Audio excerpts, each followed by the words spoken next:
In order to engage my students in science in the classroom, I have a toolbox from which I pull a variety of tools.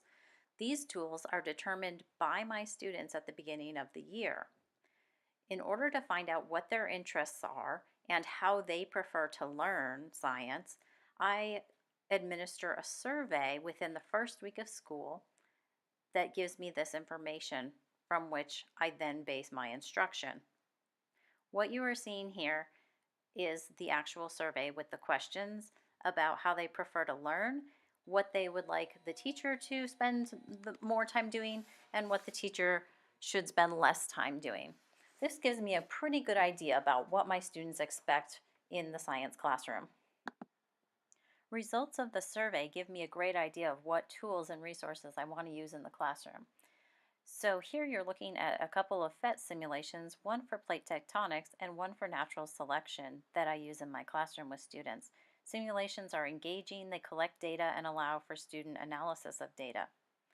Another tool that I use are short videos. I love the Amoeba Sisters for life science because they explain difficult concepts in an easy way. I like to give my students guided notes each unit to help them focus on the most important topics. Then they use these online resources to study for quizzes and tests.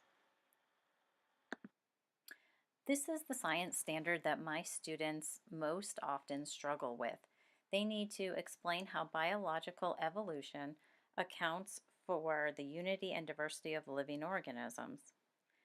This standard covers the topics of adaptation, evolution, natural selection, traits, and genetics.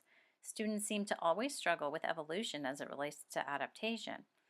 Every year, the same misconception comes up that the current generation of animals can adapt to their environment if that environment changes, when in fact we know that evolution occurs over a very long period of time and adaptations are slow to occur. In order to help with understanding of adaptations, students compare and contrast using a Venn diagram different animals from different ecosystems.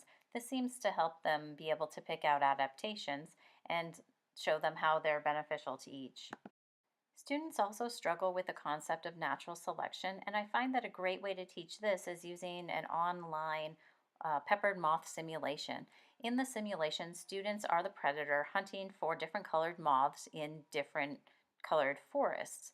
They are able to record their data and do a little data analysis over multiple generations to show how the color of the moth population has changed.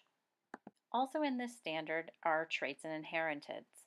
To help with understanding, I use the Mouse Genetics Gizmo, which is an online simulation that students work through at their own pace, guided by a worksheet that tells them what to manipulate and how.